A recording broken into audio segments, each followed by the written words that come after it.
President Trump, toss your general's war escalation plans in the trash. Written by Ron Paul.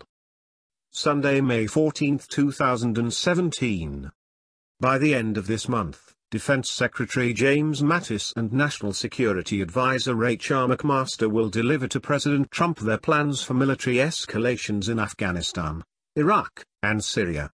President Trump would be wise to rip the plans up and send his national security team back to the drawing board, or replace them.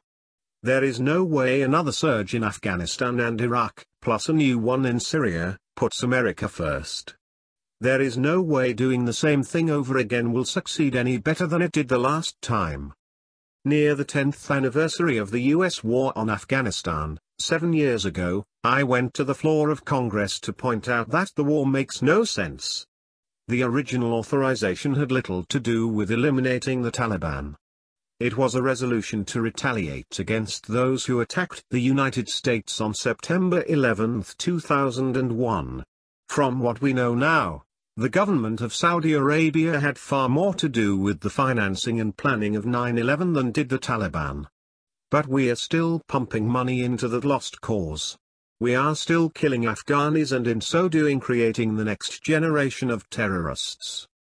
The war against ISIS will not end with its defeat in Mosul and Raqqa. We will not pack up and go home. Instead, the Pentagon and State Department have both said that U.S. troops would remain in Iraq after ISIS is defeated. The continued presence of U.S. troops in Iraq will provide all the recruiting needed for more ISIS or ISIS-like resistance groups to arise, which will in turn lead to a permanent U.S. occupation of Iraq. The U.S. experts have completely misdiagnosed the problem, so it's no surprise that their solutions will not work. They have claimed that Al-Qaeda and ISIS arose in Iraq because we left, when actually they arose because we invaded in the first place. General David Petraeus is said to have a lot of influence over H.R. McMaster, and in Syria he is pushing for the kind of U.S. troop surge that he still believes was successful in Iraq. The two are said to favor thousands of U.S. troops to fight ISIS in eastern Syria instead of relying on the U.S.-sponsored and Kurdish-led Syrian Democratic Forces to do the job. This surge into Syria would also lead to a lengthy U.S. occupation of a large part of that country, as it is unlikely that the U.S. would return the territory to the Syrian government. Would it remain an outpost of armed rebels that could be unleashed on Assad at the U.S. president's will?